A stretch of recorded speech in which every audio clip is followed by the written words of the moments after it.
Thundercats. And after a while, it really started saying, yeah. Rankin Bass was an animation studio that had pioneered stop-motion animation for television. They became kind of the masters of that. And then they diversified. They got into doing cell animation as well. At that time in the Rankin Bass career, we had just formed an affiliation with Telepictures.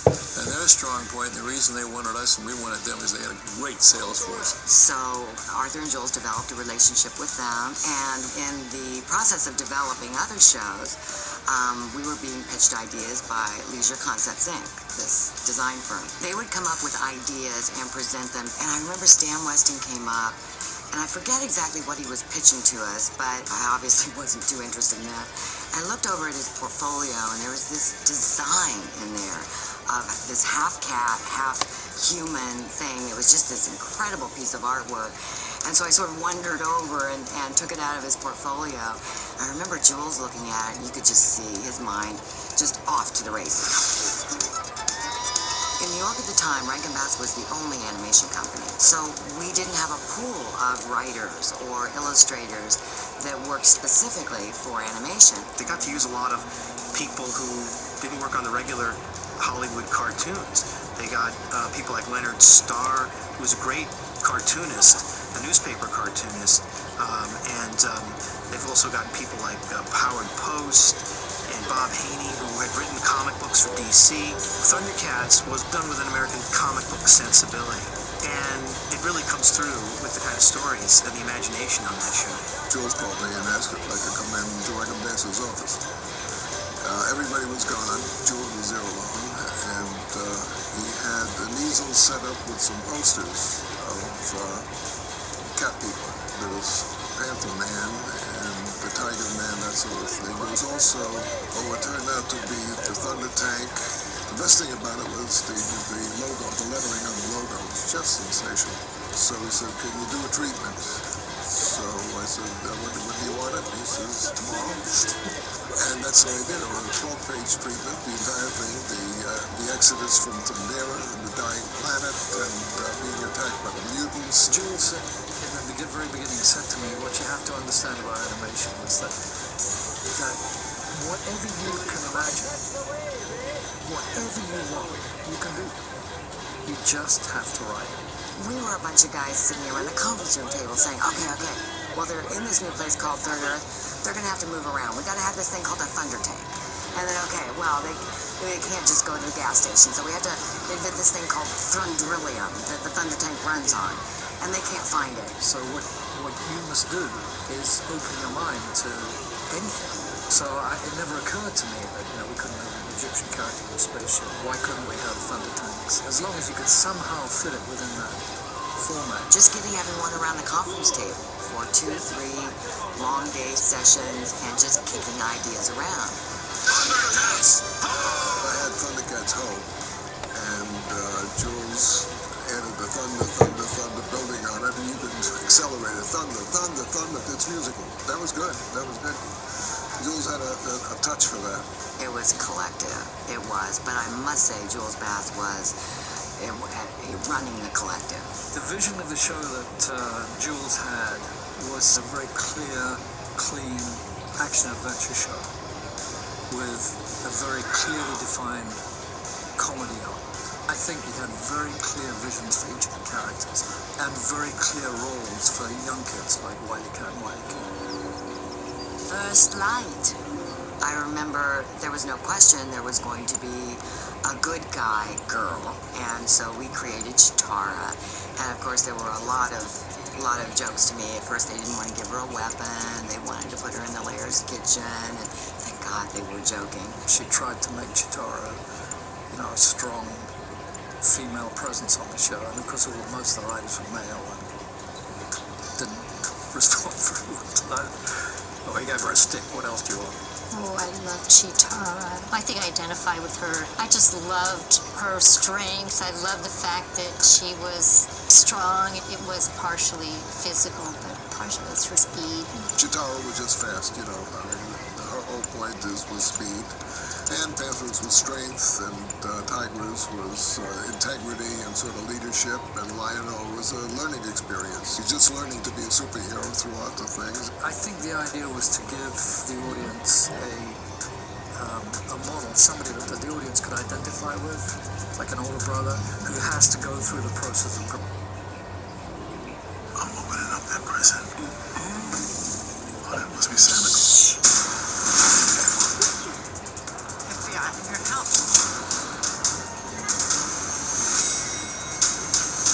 Cool costume. Thanks. Just get who did this. Oh, shit.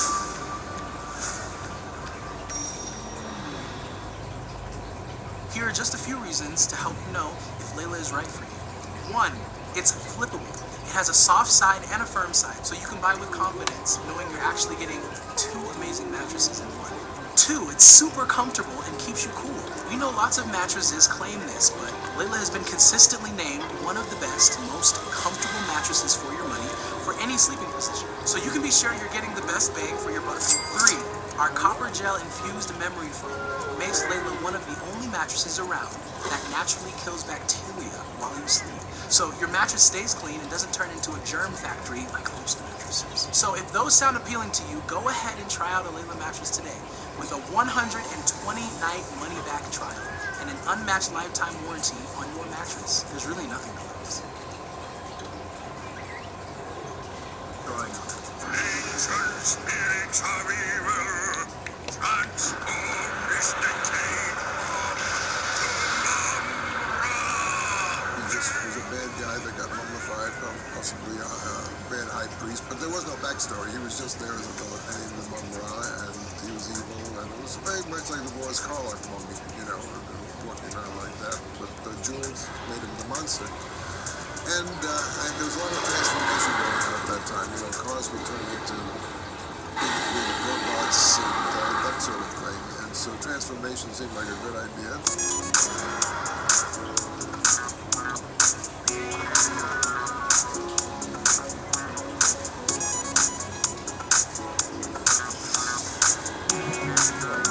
There had been many parents groups that had been campaigning against cartoons on television. They were considered too violent for kids. The Thundercats, we had another idea, which had not been done then. And with all of the action going on, there was always a moral to the story that was, if you will, sugar-coated and hidden in there for kids to observe. And we had Robert Cusis, a child psychologist, who advised us on that. Children's TV is going to go on. If we're going to produce it, let's bring someone along and who's going to do something positive for kids, like John as a consultant. Review scripts to ensure that the content was not going to be harmful. And then the idea emerged to write morals. He would look at our outlines. He would then decide, okay, this story is definitely going to adapt itself very well to lessons and responsibility. And we would then meet with the writer and discuss on the second draft how we could expand that. I let him get to me, and until I can control that, I've got a long way to go. Lino and his development, something kids could identify with. The fact that he was learning just as they're learning. And I think of Jaga, the wise old man who was a parent figure, someone he could rely on to go to seek wisdom. You've always been my guide and teacher, Jaga, and my friend.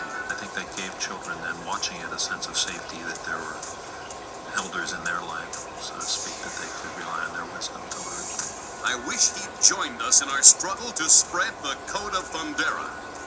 Justice, truth, Honor. and loyalty. We thought all of our shows had good guidance and advice for our audience, and especially young children. In everything we did, we tried to show that this is the way to grow up and become a real person. But the message never dominated the storytelling itself. And yes, it was good for the stations to be able to point out that they were doing public service work along with their adventure programming. Sword of Omens, come to my hand. Sword of Omens, come to my hand. Those volcanic eruptions are creating a magnetic field. that's destroying our communications. What are we going to do, Lionel? Shall we have children? We had the freedom to create these characters any way the director let us, basically, and do whatever sounds and give whatever expression we could. And Lee Donecker was in charge of all of the actors and directed and produced most of the voice recordings. And we created this stock company of a dozen actors that would come and do their parts on a regular basis. One of our first hires as Lionel. There's just no question. He could be the American superhero. The first thing I thought to myself was, I don't want to play him like a superhero, because that's the first thing I would. But they kept saying to me, well, we want a strong superhero voice. So, just maybe try to make him vulnerable and yet strong. Lionel was the youngster. And so it was somewhat about more mature characters like Tiger. He didn't guide us as we went. We had to settle on how the other characters not only could sound, but what their attitudes were. I wanted Tiger to be a real guy, a man's man. And so he would help Lionel develop into maturity. So sometimes when I listen to Tiger, I say, well, you're a square dude, kind of, you know? That was my favorite character in the show. And Earl Hyman voiced him. He had a delicious multi-level quality. His voice was very beautiful, and melodious, and rich. You are a genius. I am? The ventilation shaft is not. You could squeeze through to the sword chamber. Fine. Shakespeare, he speaks all Scandinavian languages, and they were long career playing Othello in Scandinavia. Hadn't you better slither back to your castle, Thundarian? Jonathan in the studio helped in creating her voice. I think he was just the right pitch. She had to have a voice that was feminine, though strong enough to carry Lionel. So you had to pitch her. We are going to do this, Lionel. And you had to pitch her so that she had such a remarkable sense of strength and yet motherly. And some of the guys have said to me that I was a fantasy growing up. I'm kind of flattered. Now, Mummeron is this 80-foot tall guy, and that mucus coming out of his mouth and stuff. It wasn't mucus, but whenever he had to do the line, ancient spirits of evil, transform this decayed form. And then we'd all back away and go, it'd be all over the room. I don't know if anybody expected Earl to come up with the Mum-Ra he created. It was so outrageous. Sometimes we just stand and watch him do these speeches, and they go into the fiendish laugh, and we just applaud. Afterwards. Whoever you are, I'd let me go if I were you. I'm a Thundercat. Bob McFadden, he was Snarf. He created this wonderful sound for it. Ouch! Are you guys gonna take this? You could see his face when he was doing it. He was Snarf. I mean, he became Snarf. Bob McFadden was crazy. I mean, the characters that would come out of him, he was like a Robin Williams. He could do 50 characters, and he'd do it within 3 minutes. He had this architecture in his brain, this ability to create these characters and spit them out at you, and it was like this magic laboratory in there. We all played many, many characters. Each of us played at least 2 or 3 of the main characters. So we would audition for that in the studio as we were recording the episode. We'd say, okay, guys, who wants to audition for it? And we hold our hands up. And then you read a couple of lines. You are doomed, Thundercat. This time we've got you. Jackie, when he did that voice, we all just died. Yes, oh, master. It was terrific. It was great. And I'm happy to say, when I did Monkey, and everybody kind of just said, yeah, that's it. Lionel, your time has come. I remember several times when Lionel would have conversations with Jacqueline, both of them by voice. I always preferred just to do them real time. For example, if Lionel was sitting there, you hear it. Well, Lionel, I see you're yellow. Gentlemen, how did you Never mind how I got here. Where are the other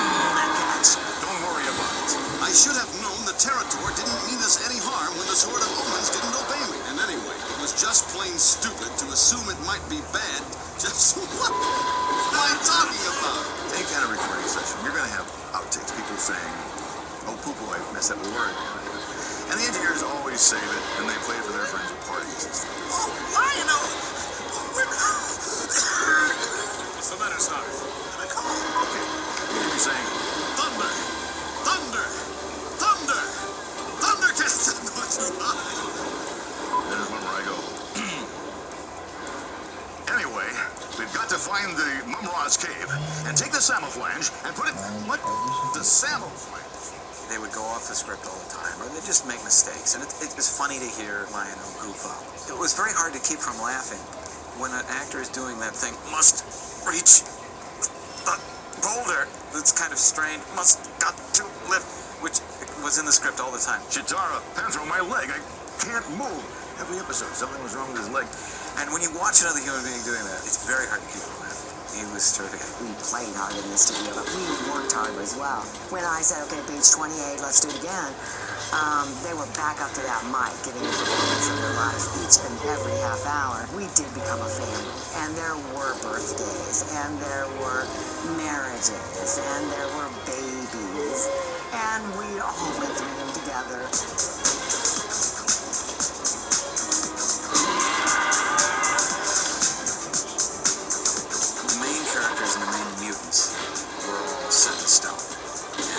So they needed me to do character design for the new guest stars that were down there, the ships and the craft, weird, monstery little third Earth spiders. Puma was the first character who worked all day on Puma, and they really liked it. It was good. I often would just go with whatever picture came to mind right away, and then let someone else go, no, the horns don't come out of his lip there on the top of his head. I think the writers would come up dry sometimes, to try to create a third character or an animal, a llama with a duckbill, and an octopus with a duckbill. The duckbill was like this thing, it was like a magic ball. And so one day I created a duckbill samurai who was this really mean-looking Japanese imperial warrior. Hey, he was big.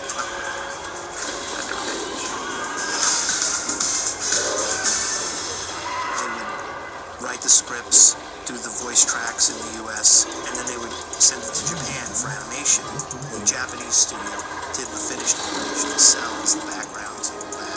The thing with Franken and Bass was they made very early ties with Japanese animation studios. They did it first. They just knew that there was a lot of talent in that country that could produce this animation. Arthur was the one that worked more closely with the designers and basically helped Misaki Iizuka with Thundercats create his studio, which was really, we joked, it was Rankin Bass East a lot of the time. Pacific Animation Corporation was what he formed, and we used them in our animation process. They're very talented people. And, we always welcome suggestions from everyone in our group. And as you know, no film is made by one person. Everyone has some input. So we depended a lot on Pacific Animation Corp to carry the ball. And of course, you can't tell from a drawing the way people walk. They did all that. They created all that. They brought them to life, basically. The style of animation was beautifully Japanese. I mean, it wasn't. And it was even before the American audience fell in love with it. Thundercats, as a US-based animation series, was completely different looking from the other adventure animation shows that were on at the time, and mainly because it was animated in Japan. And you can tell the Japanese had their own unique style. There's a lot of movement, animation of mechanical objects, the style of the background art, something almost like an abstract piece of Jackson Pollock art.